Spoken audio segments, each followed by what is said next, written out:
somebody could have told me that yoga was demonic practices as well before, and I would have said, you're crazy. I would have said, there is no chance. Now you're just a conspiracy theorist and the whole 9 year. I would have said that for sure. Even following God, I actually still would have said that because I wouldn't put the two together. But God had me go through it first before I learned it. So it would be a no-brainer for me. And I understand that now, because if it happened the other way, I would have questioned it. Jason, and I was born and raised in Toronto. I was constantly in trouble at home, was constantly getting yelled at. My household was very strict. There was, physicalities often. So it got to the point where I left home at a very young age. So I left home when I was 17 years old, and I was homeless for a little while. So what I was doing was I was kind of going from friends to friends' house and sleeping in their garages, or they would sneak me into their rooms when their parents weren't around. And then started to enjoy life, I guess, with my friends, clubbing 7 days a week. We're drinking. Literally, it's wake up, go to work, come home, take a shower, drink, go to the club. And yes, I said drink and then go to the club. Come home and do it all over again after coming home 3-4 o'clock in the morning. And that was my lifestyle for many, many years. I'm going to say good 8 to 9 years, that was my lifestyle.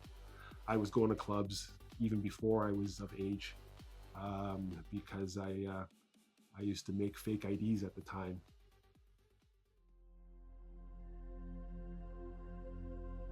I discovered that I had this ability for people to feel my presence without me touching them. Somebody wanted to perform Reiki on me, and because I didn't really understand it, I'm like, sure, let's do it. And they did. And in that conversation, they were telling me that I had this ability to do Reiki. I didn't put the two together at the time, so I always knew I had an ability to for people to feel me without me touching them. But even when I'm having this conversation, I didn't put the two together, and it wasn't until later when I started to look into it and research Reiki a little bit is where I kind of put the two together. And that intrigued me a lot. So I would start to do it. The same person who introduced it to me suggested that I become a Reiki master, and showed me how I could do that and the process to do that. And it was funny to me because an opportunity like that, and knowing what I knew at the time, I would have thought I would have been excited to hear that and then venture off into learning how to do that. But there was something telling me no. Like there was something saying, no, don't do this, don't do this. A session that I was in, it put me in a mindset that I had no control over, and allowed other spirits and what they called gods to come into our presence and speak to me. And all I remember is me crying profusely, and I couldn't stop crying, and I didn't know why I was crying. I actually felt powerful and invincible and not like myself.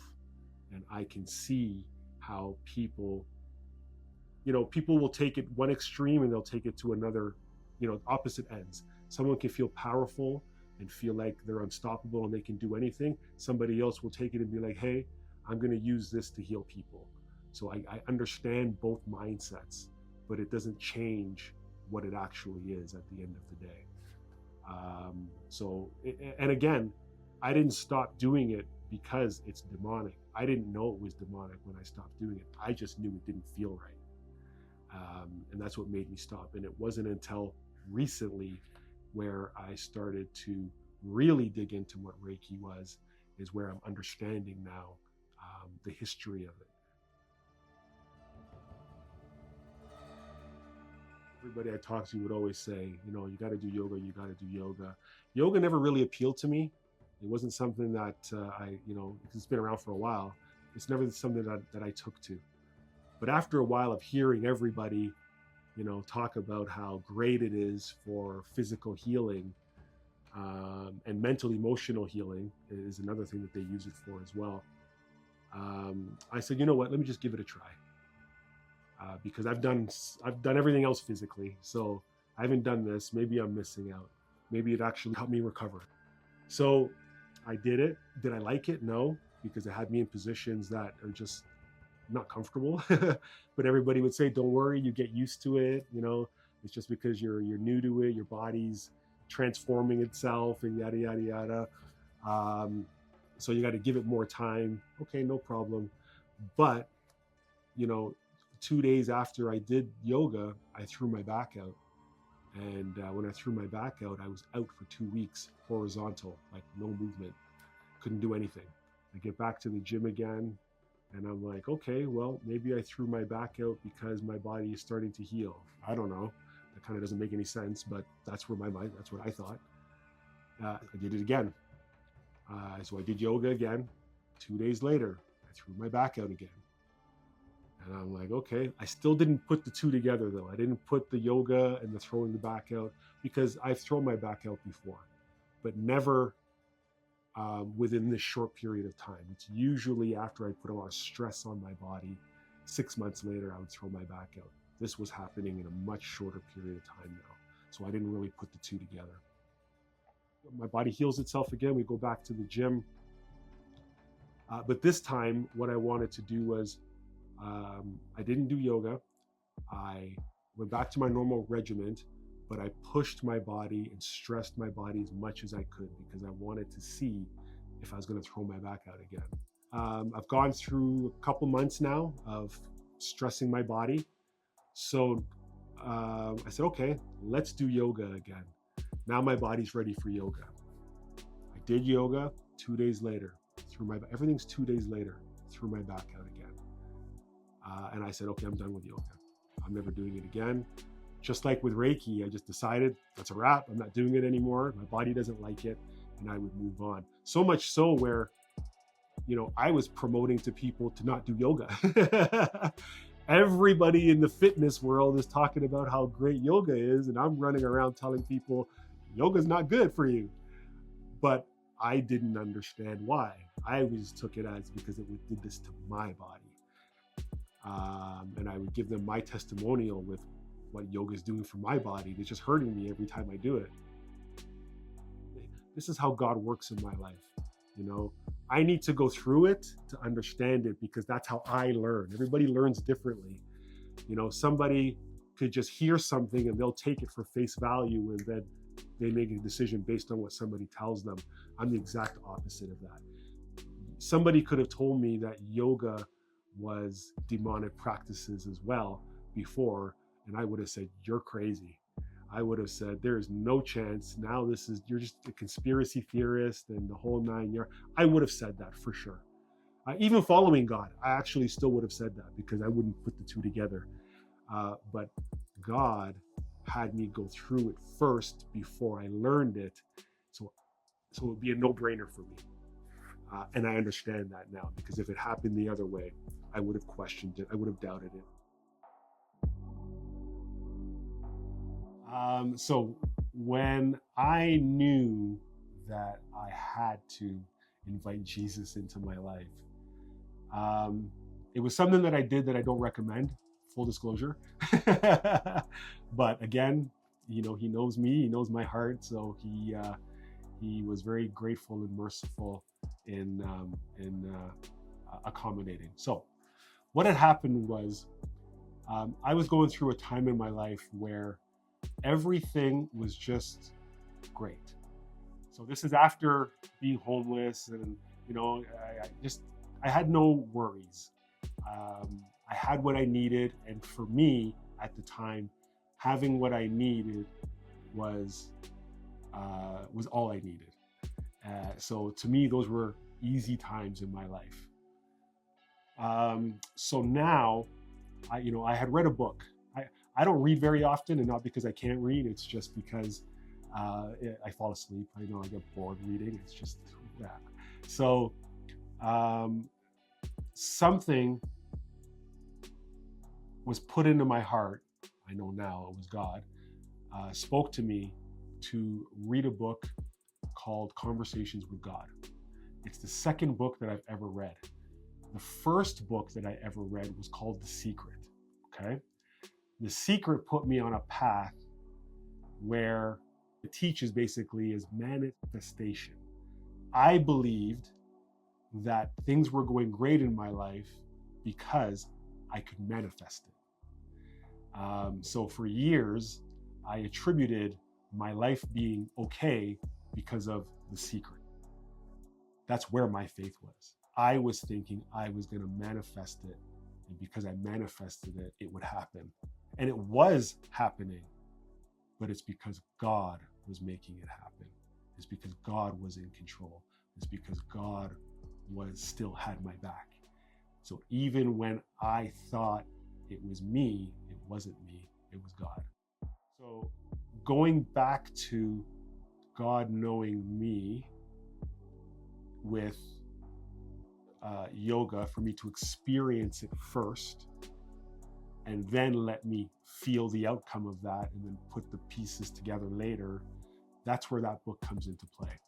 So it's interesting because when I hear people talk about the universe, I say, that's God, right? Without that book, it would have been difficult for me to understand how God works. I wouldn't be able to process it the way that I needed to process it. And it might have done more harm than good for me. And it may have delayed my wanting to have a relationship with God because of my history, my past, how I was taught to understand God in my past.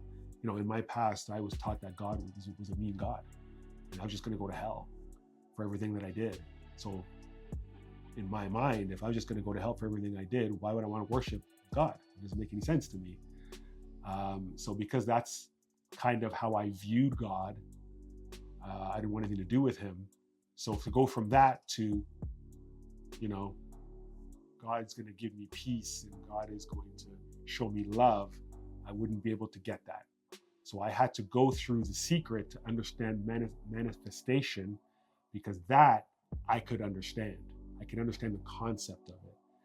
The Secret is about God, just without the story of Jesus. is my interpretation of it now. I read this book and I'm like, okay, God, I think I hear you. And what you're telling me, God, is that this is not about manifestation. You're letting me know that you are guiding my life right now. This is a little too weird for me. So I need to know. So I'm going to ask that you leave me alone for a little while. I got it from here, God. This is what I'm saying to God. I got it from here. But if by chance you're real and I come to you, I need you to respond to me. So basically what I'm saying to God is, I'm going to test you. That's basically what I'm saying to him. But I needed to know, because I am of the mindset is, if you haven't figured this out already yet, once I make up my mind on something, that's it. That's all. We're moving forward that way. And I didn't want to spend any more time trying to figure out if God is real. So I just gave it to him. He knows me. He knows my heart. I gave it to him the way that I thought it. And boy, did he come through. So what happened was, after I had that conversation with him, we're strolling along. Life is okay, And then walls started crumbling around me. It was like the earth was opening up from underneath my feet, and everything wrong that can go wrong was going wrong. I was being met with challenge after challenge. Demons were definitely surrounding me because I was in a headspace of not good things. To the point where maybe 6 months after this, I remember this day like it was yesterday. I literally put my hands in the air and I was like, why? Why is this happening? And ironically, that's the first time I've ever asked why, and it was the last time I've ever asked why. A day after I asked why, it just popped into my head, into my heart. Jason, remember you said to me months ago, you got this. You said to me, you got it. So I gave it to you. This is the great thing about our God. He's such a gentleman. He loves us so much. He's a gentleman like that. And he answered my prayer of leave me alone. He answered it. And when I had an epiphany of that conversation that I had with him, after reading the book Conversations with God, by the way, that was it. I got on my knees. I begged for forgiveness. I repented, and I didn't look back after that. I didn't need any more convincing that God is real. Because from there, I started to flash back. He gave me a timeline of my life up until that point, and showed me how he's been there from day one.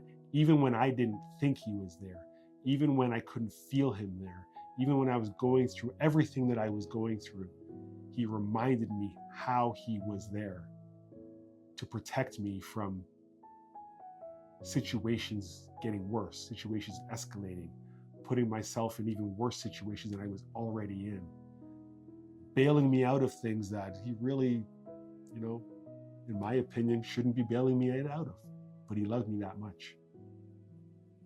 So I made a decision from then that I was going to give my life to him and devote the rest of my life to telling people about him and talking about him. Because if he's doing that for me, he can do that for anybody and everybody else as well. With yoga, for example, with Reiki, for example, I never once asked God to guide me and show me or reveal to me or speak to me. I never asked him to stop it if it's not what he wanted for me. I just left him completely out of it. Because truth be told, I actually thought it was for my good. So I thought that, these things were given to heal my body, to heal my mind. So I never brought God into it. So now, and for years now, I've been asking God to heal my body. I've been asking God to give me the wisdom to understand what my body needs. And then through these prayers and through these requests and through this spending time with God is when God is starting to reveal to me all these things about these practices that I was doing before. So the one thing that I urge anybody watching this video is make no decisions without bringing God into it. Even if you believe it's for your good, you're coming into it with the right intention. I get that. But if it's not with God, you could be doing more harm to yourself than good. After the decision to give my life to him, I felt a weight come off of me. Things started to turn around pretty quickly. And I'm not saying anything miraculous but my problems, my worries, my obstacles started to get removed from in front of me. It was almost like I was walking down a path that was blocked with debris. And as I'm walking, the debris is being lifted, is the way that I could describe it as I'm walking. And that was a process. And when you think you got it figured out, you don't have it figured out. Because that's the problem with myself anyway, was that I would be like, oh, okay, well, since I'm doing this now, this should be happening. So that took me a while to realize, no, that's not how God works. Just because I'm doing this now, it doesn't mean that he's going to start granting me, my wishes. God is not a genie in a bottle, and more times than not, God is answering our prayers by not giving us what we're asking for because he's protecting us from us. Has my life been more challenging or easier since I found Christ? I think is the greatest question any Christian can be asked. My life has become way more chaotic. Way more chaotic since I found Christ. But it's interesting because it is the most quiet, peaceful chaos that you can imagine. And those words don't belong in the same sentence. I understand that. But because I live it today, it makes a lot of sense to me. So the difference is the chaos that I was living in my past was uncontrollable and filled with so much negative emotion that you feel like you can't breathe and you feel there's no way out, and you just want to end it. Like you just want it to stop. And that can mean different things for different people. The plans that I have for myself are nothing compared to what he has for me. And if I just obey him and involve him, he's going to lead me to something that would be totally unattainable and totally non-fathomable to my human soul, to my human eyes, to my human feelings. I'm doing stuff that I shouldn't be this calm about. I should be worried. I should be very scared. I should doubt everything that I'm doing, again, through my human emotions, my human eyes. But I'm so good with it. I have such a peace with it. I guarantee you, I got people laughing at me in the background.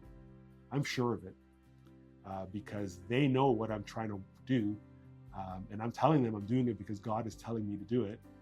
And just saying that alone would have eyes roll in the back of their heads, and, but I don't care, because, I'm not living for man, I'm living for God. Just for context purposes, it's like when he told Noah to build the ark, like it didn't make any sense, and like it just, it was beyond weird. Noah didn't understand it. He didn't know why he was doing it. I feel like he's having me build an ark, not a literal ark, but a metaphorical ark. And I have no clue what it is, but it's very, it's an impression that I can't shake. And because I understand that, I'm just rolling with it. I should have every reason in the world to think that this life that I'm living right now is useless and pointless, a waste of time. And I should just go enjoy my life the way that I want to enjoy it from a human perspective. Partying, drinking, debauchery, gambling, manipulating, lying, let's keep it real. All of those things kind of feel good in a way. They kind of do. And I have every reason to feel like I should not be living the life that I'm living, and I should be living that life. And the enemy reminds me of this hourly. But because I understand the greater the destiny, the greater the enemy works, I'm Team God. Who is Jesus to me? Jesus is my heart. He's my heart, he's my soul. He is the reason that I get up every day. I get up to serve him in whatever way that looks like. So who is Jesus to me? He's everything.